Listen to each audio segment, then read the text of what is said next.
We are not having any shortcut to maintain our handwriting और to improve our handwriting. हमारा कोई shortcut नहीं है, तो हम यहाँ से बेसिक से सीख रहे हैं हैंड राइटिंग को बेहतर कैसे करते हैं। अगर हम लेटर क की बात करें हिंदी में, क, तो जब हम क लिख रहे हैं, ये देखिए, तो क में हमारी कितनी सारी शेप्स आती हैं, स्टैंडिंग लाइन की आती है, एक सर्कल टाइप की ऐसे क, और फिर ये वाला शेप आता है। तो इन 3 शेप से हम क बनाना बच्चे को सिखाते हैं, ठीक है। लेकिन उसको हम कभी नहीं ऐसा बोलते कि क ऐसे बनेगा इन 3 शेप से, राइट। क उसको सीधा बनाना सिखाते हैं।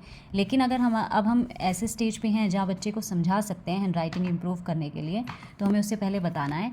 फॉर एग्जाम्पल, अब हम इंग्लिश में ए की ही बात करें, तो हम उसको ए भी ऐसे, ऐसा, ऐसा इंग्लिश में तो हम सिखाते हैं, है ना।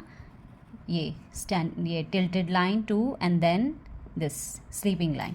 सो सेम ऑल द लेटर्स हम ऐसे ही बच्चे को पढ़ा सकते हैं कि जब आप बी बना रहे हो तो स्टैंडिंग लाइन है और उसमें इस टाइप की 2 शेप्स आती हैं। और कैसे बनाते हैं बी, ऐसे प्रॉपरली, राइट। ये तो चलो कर्सिव हैंड राइटिंग का पार्ट हो गया। लेकिन जनरली जब हम कोई लेटर अब फॉर्मेशन करवा रहे हैं बच्चे को, तो हम इस तरीके से उसको ब्रेक करके उस लेटर को उसकी शेप्स दिखा सकते हैं अलग अलग, और फिर समझा सकते हैं कि हैंड राइटिंग को आपने कैसे इम्प्रूव करना है।